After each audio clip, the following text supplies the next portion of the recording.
Welcome back to Specter of Torment.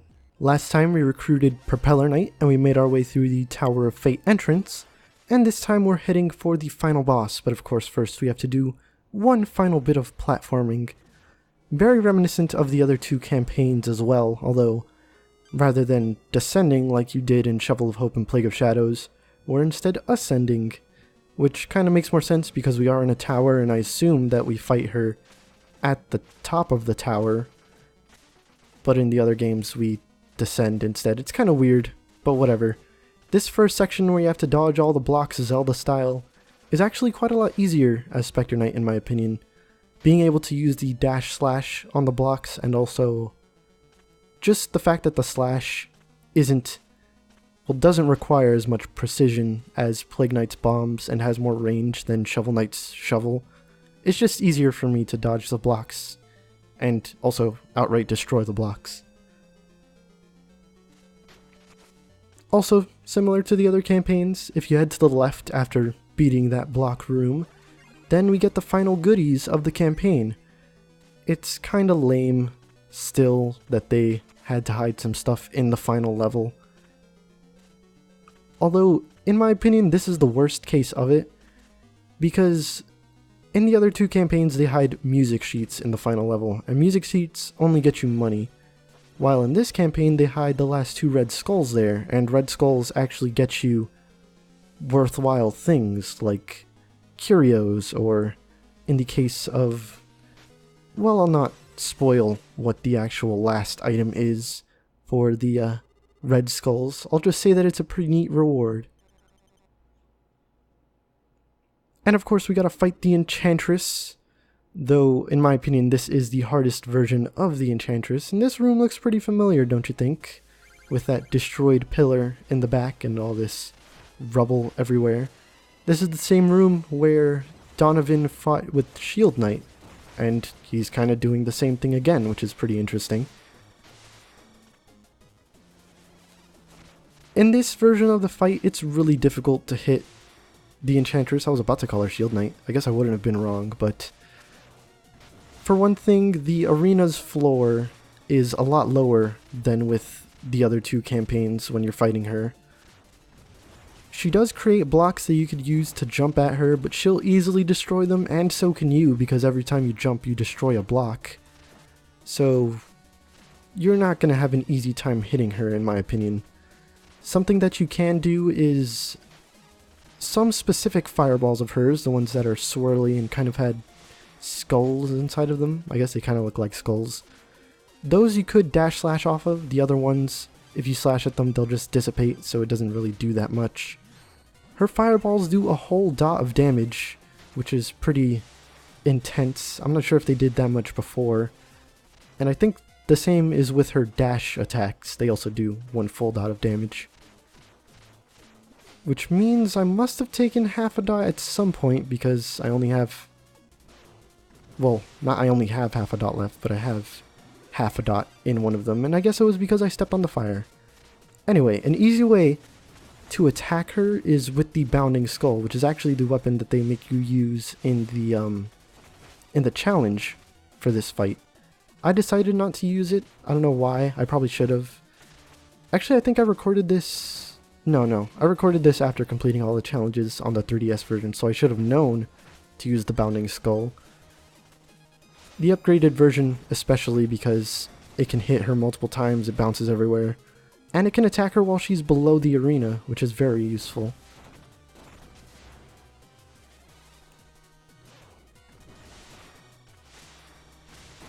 This isn't actually the final phase of the boss fight, of course. After defeating her, well, she doesn't exactly have a second form, but there is a second phase to the boss that involves someone important to the main character.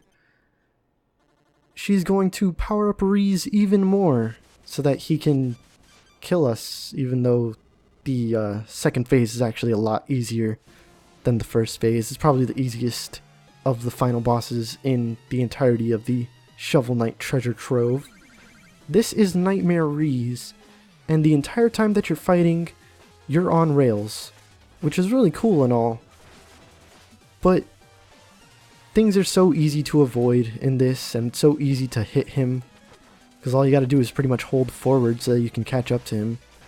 There will be certain sections where there are no rails, so you have to use the dash slash on lanterns in order to get some height.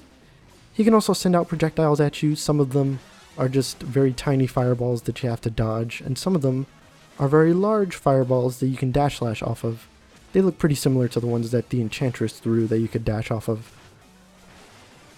He'll also spray some fire on the track that you can slash away, and he will dash from the side of the screen. You can easily tell when he's going to dash because he'll back away from the screen first and then start doing it. But that's pretty much all there is to this boss fight. It's overall really easy and kind of anticlimactic. Like, it's a spectacle to watch. Like, it looks really cool, but when you're playing it, it's pretty easy. It's not as fun as it could be, I guess. But with Rhys defeated and Specter Knight weak, he can't really protect Rhys anymore. Neither can he fight the Enchantress, so he instead decides that he's going to be the 8th Knight of the Order of No Quarter. And by becoming the 8th Knight, the Phase Locket has powered up so that it can return someone to their previous form, and rather than doing it to himself, he does so to Rhys. Which is a pretty interesting twist, although it's not really one that is hard to see coming. But because he did this, he's not going to be able to return to being Donovan, and so Specter Knight is going to remain an undead servant of the Enchantress until, I guess, until her reign is over. Of course, we already know that her reign does end at some point, but does that mean that Specter Knight's going to actually die eventually because her magic was the thing that was keeping him alive? Excuse me, I said herm. I don't even know where that came from. That doesn't really matter right now because it's credits time and we get to see all of the knights and how they're doing right now. And I always like these where are they now kind of sequences. It's very interesting with this one because this is before everything's kind of okay, I guess. This is while everything's a mess, pretty much, while the Enchantress is still reigning over everyone. And it's really cool to see right here that the Dark Acolyte actually turns into the Troupple Acolyte, and same with Missy. She becomes the Troupple Acolyte from Plague of Shadows, though I do think their designs as the Dark Acolytes were more adorable. Interestingly, not a lot of evil things happen in this credit sequence. You'd expect them to, because this is what's happening just as the Enchantress is starting to take over the world. But not really anything evil. The Treasure Knight is giving the workers their pay. This is a really cool reference here, that the Chicken Man, who was in the aerial anvil from the armor outpost in Shovel of Hope, is flying away from the airship because he was the one who actually sold the airship to Propeller Knight, if you did read the dialogue from that campaign. Here in the Potionatorium, or Exploratorium, whichever one it is, they actually use Plague Knight's smaller, more adorable sprite rather than the boss fight sprite. Although I guess they can coexist. It doesn't really bring any canonicity problems because that's actually a different outfit according to the game rather than being his normal form or whatever you want to call it. And it's kind of weird that the armor outpost is getting taken over here, because we see in Shovel of Hope that the armor outpost is perfectly fine, at least until Plague Knight comes in and decides to take it over for himself. This one's pretty neat too, seeing how all of the enemies get made in Tinker Knight stage. Though it is kind of evil that he's turning the rats into roboticized versions of themselves, all Eggman style. And of course, with Polar Knight you have to have some reference to Black Knight in there, and he's helping Terrapin to heal up, which I guess is why Terrapin doesn't actually appear in the other two campaigns, because he was badly injured thanks to Specter Knight kind of trying to kill Black Knight. I guess the most evil thing that happened was people getting driven out of the Lich Yard, which is kind of a favor, because there's a lot of undead things that want to kill you in the Lich Yard. So, the Enchantress hasn't been doing anything that bad. And with this final scene, we can kind of see how Specter Knight is, as was in the bio, the most begrudgingly loyal of the knights, because he's the only one who doesn't actually bow to her. He just goes from flying to standing up. And it kind of explains why he thinks so highly of the Enchantress in the later campaigns. He doesn't believe that anyone can defeat her because he tried and he failed. So he says to Shovel Knight that she can't be stopped. Again, it's not really because he likes the Enchantress. They're not friends. It's just he has to be loyal to her. And this is my favorite animation right here. When he goes from his normal sprite into his boss fight sprite. I just think that's so cool, and it's a very nice touch that they added to the game. And now for the actual credits. I got Making a Killing and Victory. Making a Killing is for having 60,000 gold on hand without replaying any minigames or levels. And Victory is, of course, for beating the game. I'm going to be speeding up the credits a little bit because we did see them twice already. I don't know if they changed from the other two, but I'll definitely be showing the credits in their full splendor for the next campaign that I'm going to be doing. But for now, I guess I'll talk about opinions on the game, and I guess on myself as well. Specter Knight is probably my favorite of the campaigns. As they've gone along, I feel like they've gotten better, so Shovel Knight is the worst, although I still think it's really good. Plague Knight is better than Shovel Knight's, and then Specter Knight's is better than Plague Knight's. As for, I guess, myself, I think I did a pretty good job. I kind of screwed up a lot during this Let's Play. I feel like my commentary was pretty good for the most part, but that was because I started taking notes and actually using them. The only part that I didn't do this in was part 3, and I think part 3 is probably the worst part in this Let's Play. Like, I don't even want to listen to my own audio bad. Like, that's... Okay, enough of that. That's all I'm gonna say. Check out all my 0 deaths and how long it took me to beat all the levels. Of course, I am the best at this game.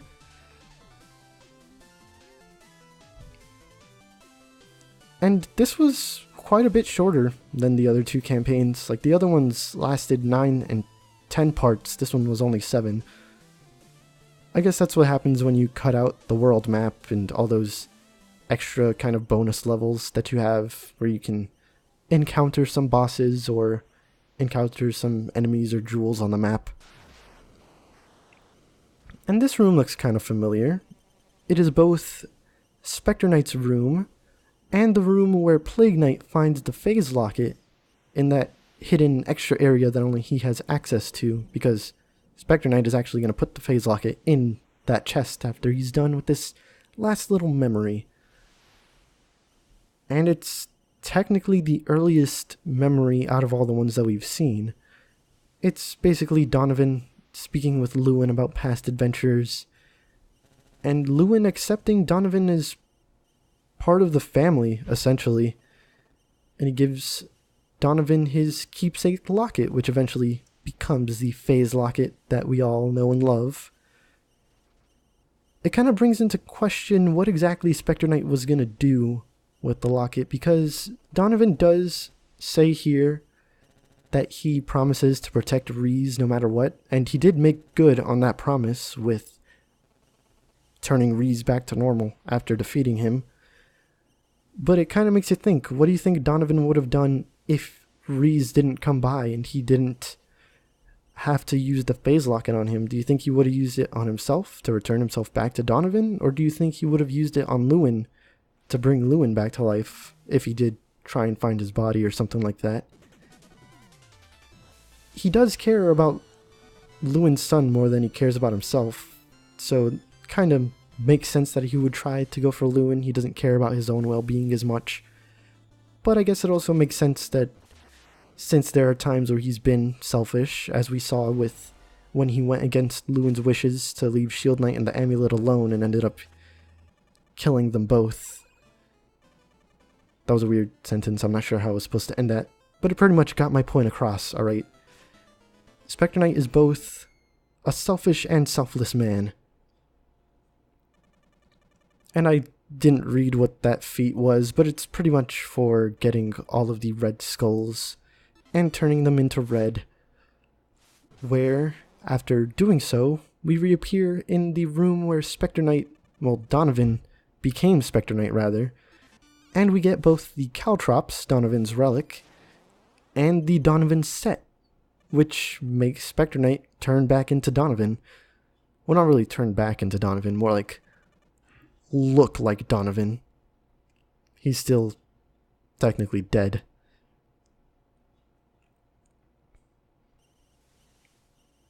And we can play as Donovan now, if we want to. He just has his short sword, it still has the same range and stuff. And all of the curios and stuff are the same. The Caltrops are still as useless as ever. I'm also going to be getting the rest of the other armors because why not? I might as well. And there's a feat for it called Spect Out. I'm just showing here what happens when you use the Cloak of Clemency and fall off of a pit. Or fall into a pit, rather. It did take away a good chunk of my will in darkness, but as I said, with as much as I have, you have basically 2 free deaths before you actually do lose a life. The rail mail here, a pretty neat touch that it has, is that it changes color depending on which direction you're grinding. If you grind to the left, it'll change to red, just like the red grind rails are, and if you grind to the right, then it'll change to blue, and the blue grind rails are the ones that are facing right. So that's pretty neat.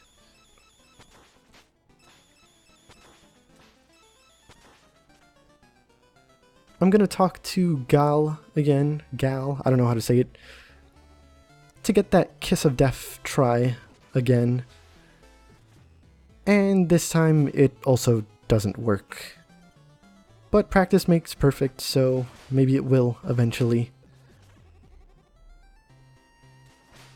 For now, I'm gonna try to get another feat, this one instead for chaining 500 dash slashes together. I think that means basically doing 500 dash slashes without touching the ground.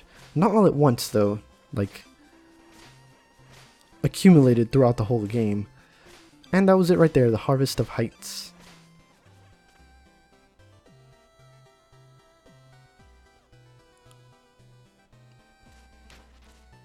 I think right here I'm going to talk to Gal one more time to give that Kiss of Death another try. Let's see if it actually works this time. And it doesn't look like it did. Never mind, it actually does. And that does count as a death, though there aren't any feats for not dying in Specter Knight's campaign, so I guess it's fine. You do get 400 gold out of it, though that's pretty much nothing compared to what we have now. And if you check with the mirror lady, or glass, I'm not sure if... Which one doesn't she want to be called? I don't remember. Either way, she'll say how many times you've died, and the number has risen to 1. And I've dash slashed 1,007 times. That's... yeah, that's accurate. Apparently Donovan was originally going to be called Johnny Specter. It's a neat little piece of trivia there. You can kind of see that in the game, like there's remnants of it, because the cheat for playing as Donovan from the start is, well, you basically input cheats on the title screen, and the cheat you input is SP, the and symbol, and then JOH and Y. like Johny. So there you go. He turns into Johnny, but they changed the name to Donovan, so kind of doesn't make any sense, but I guess they kept it to fit within the character limitations. And as one final little show of this campaign, I'm going to bring the fairy with me first and foremost, and I'm going to show that if you do Cold Shoulder and then try to do Cold Shoulder one more time after it, Donovan will dance. He actually does have a dance. So, that's pretty cool. Next time we meet back up in the Shovel Knight universe, it will very likely be with King Knight's campaign.